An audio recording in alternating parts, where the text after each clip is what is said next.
Hello friends, welcome to let's know chemistry channel. आज मैं आपको बताऊंगी डी ब्लॉक एलिमेंट का एक important topic that is inert pair effect. क्या इनर्ट पेयर इफेक्ट क्या होता है या फिर इसके क्या क्या इफेक्ट पड़ते हैं। तो देखिए, अबाउट इनर्ट इफेक्ट के बारे में हम पढ़ेंगे। इनर्ट इफेक्ट पे जो इनर्ट पेयर इफेक्ट है, इसमें क्या होता है, when as electron of heavier atom do not take part in bond formation, यानी कि जो आपके s ऑर्बिटल के इलेक्ट्रॉन्स होते हैं वो बॉन्ड फॉर्मेशन में क्या नहीं कर पाते हैं, आपके पार्टिसिपेट नहीं करते हैं। तो देखिए होता क्या है इसमें, it is shown by those element whose value, यानी कि उसकी जो बैलेंस सेल है उसमें कितने इलेक्ट्रॉन होने चाहिए, 4। जो आपकी बैलेंस सेल है उसमें लेस एंड इक्वल देन कितनी होनी चाहिए, दैट इज 4। यानी कि अगर आपकी सब सेल मोर देन 4 है तो उसमें क्या प्रेजेंट होगा, that is inert pair effect. ठीक है, क्या प्रेजेंट होगा, इनर्ट पेयर इफेक्ट। अगर आपकी बैलेंस सेल कितनी है, एन से क्या है, एन की इक्वल 4 है या फिर 4 से ज्यादा है, ठीक है, तो वो क्या होगा, आपका इनर्ट पेयर शो करेगा। कैसे, देखिए, अगर मैं कंपेयर कराऊं यहाँ पे ग्रुप 13, ग्रुप 14, ग्रुप 15 के एलिमेंट का, तो होता क्या है कि इनर्ट पेयर इफेक्ट कौन से एलिमेंट हैं जो आपके शो करते हैं। तो देखिए, अगर ग्रुप 13 की बात करें सॉरी, ग्रुप 13 में आपके जो एलिमेंट है boron, aluminium, gallium, indium, thallium, ठीक है, तो इसमें कौन कौन से जो है आपके एलिमेंट क्या शो करते हैं, इनर्ट पेयर इफेक्ट। तो हम यहाँ इनर्ट पेयर इफेक्ट देखें तो जो हमारे लास्ट के 3 एलिमेंट होते हैं, यानी कि ग्रुप के लास्ट के जो थर्ड एलिमेंट होते हैं वो क्या शो करते हैं, that is inert pair effect. ये जो है आपकी क्या शो करेंगे, इनर्ट पेयर इफेक्ट। इसी तरीके से ग्रुप 14 में आपका जर्मेनियम, टिन, लेड, ये क्या शो करेंगे, आपके इनर्ट पेयर इफेक्ट। इसी तरीके से ग्रुप 15 में आर्सेनिक, एंटीमनी, बिस्मिथ क्या शो करेंगे, आपके इनर्ट पेयर इफेक्ट शो करेंगे। अब बात आती है कि इनर्ट इफेक्ट के बारे में हमें पता चल गया कि कौन से इलेक्ट्रॉन जो है आपके वो पार्टिसिपेट करते हैं किसमें, इनर्ट पेयर इफेक्ट में। वो होते हैं हमारे एस इलेक्ट्रॉन हैवियर एटम के, ठीक है, एस इलेक्ट्रॉन हैवियर एटम के जो होते हैं वो आपके इनर्ट पेयर इफेक्ट में पार्टिसिपेट या बॉन्ड फॉर्मेशन में पार्टिसिपेट नहीं करते हैं। It is shown by those element whose valence shell is equal and less than 4, ठीक है। तो क्या होगा, यहाँ पर जिसकी भी इक्वल या फिर एन से ज्यादा होगी सब सेल, वो सारे एलिमेंट क्या शो करेंगे, इनर्ट पेयर इफेक्ट शो करेंगे।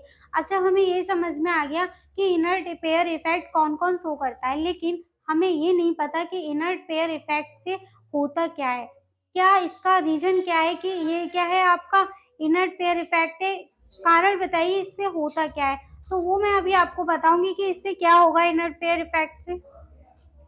देखिए, इनर्ट पेयर इफेक्ट से क्या क्या इफेक्ट पड़ता है, इट मीन्स कि इसकी रीजन हम क्या बता सकते हैं कि इनर्ट पेयर इफेक्ट से क्या हुआ, ठीक है। तो देखिए, इनर्ट पेयर इफेक्ट का क्या रीजन है, अगर देखा जाए तो होता क्या है, मान लीजिए इन एलिमेंट में मैं किसका केस ले लूं, एल्यूमिनियम का ले लिया, मैंने किसका केस ले लिया, एल्यूमिनियम का। तो देखिए, एल्यूमिनियम का जो न्यूक्लियस है इसमें 13 ही क्या होते हैं, आपके प्रोटॉन होते हैं, और 14 क्या होते हैं, आपके न्यूट्रॉन होते हैं, ठीक है। तो एल्यूमिनियम में कितनी सेल होती है, 3, 1, 2, नैन 3, ठीक है। अब देखिए हो क्या रहा है, यहाँ पर अगर हम एल्यूमिनियम की बात करें तो इसका कितना होता है, 13 होता है। तो यहाँ पे होता है आपका 2, 8, देन कितना हो जाएगा आपका 3। अब देखिए, अगर इस सेल की बात करूं तो यहाँ पे कितने इलेक्ट्रॉन आ रहे हैं, 1 एंड 2। सेकेंड सेल में कितने हैं, 1, 2, 3, 4, 5, 6, 7, 8। सेकेंड सेल में कितने हैं, 8 हैं। थर्ड सेल में देखिए 1, 2, 3 है, ठीक है। अब होता क्या है हमारा कि एक तो ये न्यूक्लियस है इसके अंदर, और बाहर क्या है, इलेक्ट्रॉन। ये जो न्यूक्लियस है इन इलेक्ट्रॉन को क्या करता है, अपनी तरफ अट्रैक्ट करता है, ठीक है। क्यों, क्योंकि इलेक्ट्रॉन पर नेगेटिव चार्ज होता है, प्रोटॉन पर पॉजिटिव चार्ज होता है, अपने आप को क्या करेंगे, दो अपोजिट चार्ज अट्रैक्ट इटसेल्फ। लेकिन होगा क्या कि ये अट्रैक्ट तो कर रहे हैं, उसके लिए एक चार्ज और लग रहा है, इनका इलेक्ट्रॉन इलेक्ट्रॉन का अपने ऊपर भी तो एक चार्ज लग रहा है। जब इलेक्ट्रॉन इलेक्ट्रॉन का सेम चार्ज लग रहा है, इट मीन्स हमें क्या देखने को मिल रहा है, जब सेम चार्ज होंगे तो इसका मतलब क्या है कि रिपल्सन होगा। इलेक्ट्रॉन इलेक्ट्रॉन पे सेम चार्ज है तो क्या होगा, रिपल्सन होगा। रिपल्सन होंगे तो वो एक दूसरे से क्या हो जाएंगे, दूर। लेकिन अगर अट्रैक्शन हो रहा था तो क्या हो रहे थे, पास। ठीक है, यानी अट्रैक्शन से क्या हो रहा है, डिस्टेंस कम। और अगर इन दोनों इलेक्ट्रॉन के बीच में रिपल्सन है तो डिस्टेंस क्या हो रहा है, बढ़ रहा है। इट मीन्स अगर देखा जाए तो आपका ये जो डिस्टेंस बढ़ रहा है, यानी कि इलेक्ट्रॉन के बीच में जो रिपल्सन है ये क्या कर रहे हैं, डिस्टेंस को इंक्रीज कर रहे हैं। और जब डिस्टेंस को इंक्रीज कर रहे हैं, ये जो डिस्टेंस इंक्रीज हो रही है, that term is known as shielding effect. क्या कहेंगे इसको हम, शील्डिंग इफेक्ट कहेंगे। ये जो रिपल्सन हो रहा है, ये रिपल्सन ही क्या है, आपका शील्डिंग इफेक्ट है। और शील्डिंग इफेक्ट किस चीज के लिए रेस्पॉन्सिबल है, ये रेस्पॉन्सिबल है इंक्रीजमेंट ऑफ साइज। किसके लिए रेस्पॉन्सिबल है, इंक्रीजमेंट ऑफ साइज के लिए। लेकिन अगर अट्रैक्शन हो रहा था तो वहां हम क्या देख रहे थे कि साइज क्या हो रहा है, डिक्रीज हो रहा है। लेकिन रिपल्सन हो रहा है तो हम क्या देख रहे हैं, साइज इंक्रीज हो रहा है। यानी दो फैक्टर क्या कर रहे हैं, एक साथ वर्क कर रहे हैं। इंक्रीज करने वाला फैक्टर भी, इंक्रीज करने वाला कौन है, शील्डिंग इफेक्ट है। लेकिन साइज को कम करने वाला फैक्टर कौन है, जो है आपका न्यूक्लियस का अट्रैक्शन टूवर्ड इलेक्ट्रॉन्स के लिए। लेकिन होता क्या है कि हमें समझ में आ गया कि ये कौन सी टर्म है जो इसमें का साइज इंक्रीज कर रही है, एक्सपेंशन कर रही है। That term is shielding effect. वो टर्म कौन सी है आपकी, वो टर्म है आपकी यहाँ पर, that term is shielding effect है।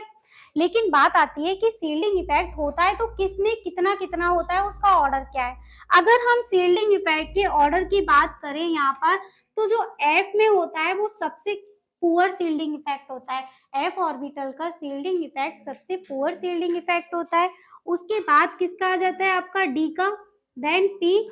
और सबसे अच्छा शील्डिंग इफेक्ट किसका होता है, एस ऑर्बिटल का। ठीक है, एस ऑर्बिटल यानी किसके लिए रेस्पॉन्सिबल है, अट्रैक्शन के लिए, साइज को कम करने के लिए। और एफ का अगर हम बात करें तो एफ जो है इसका सबसे पुअर शील्डिंग इफेक्ट होता है।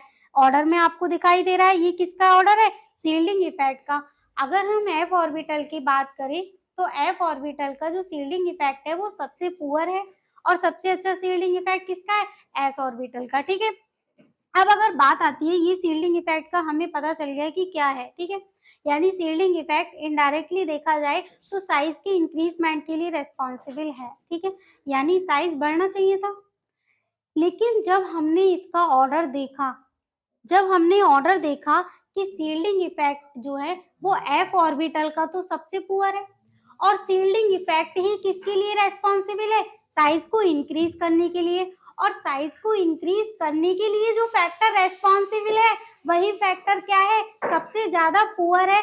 इसका मतलब क्या है कि जब हम ग्रुप में नीचे आ रहे हैं तो साइज क्या होगा, आपका बढ़ने की जगह क्या होगा, घट जाएगा। जनरल ऑर्डर तो ये होता है कि टॉप टू बॉटम अगर आप आएंगे तो साइज क्या होगा, इंक्रीज होगा। लेकिन जब हम इन द केस ऑफ 13, 14, 15 ग्रुप में जब नीचे आ रहे हैं तो नीचे आने पर हमें इनर्ट इफेक्ट पेयर लग रहा है। यानी कि जो इनर्ट इफेक्ट लग रहा है वो क्या कर रहा है, वो शील्डिंग इफेक्ट के लिए रेस्पॉन्सिबल है। और जब वो शील्डिंग इफेक्ट के लिए रेस्पॉन्सिबल है तो एफ ऑर्बिटल का शील्डिंग इफेक्ट क्या है, आपका पुअर है। ठीक है, शील्डिंग इफेक्ट क्या है, एफ ऑर्बिटल का पुअर है। ठीक है, और जो फैक्टर आपका साइज के लिए रेस्पॉन्सिबल था वही फैक्टर आपके लिए क्या है, पुअर है।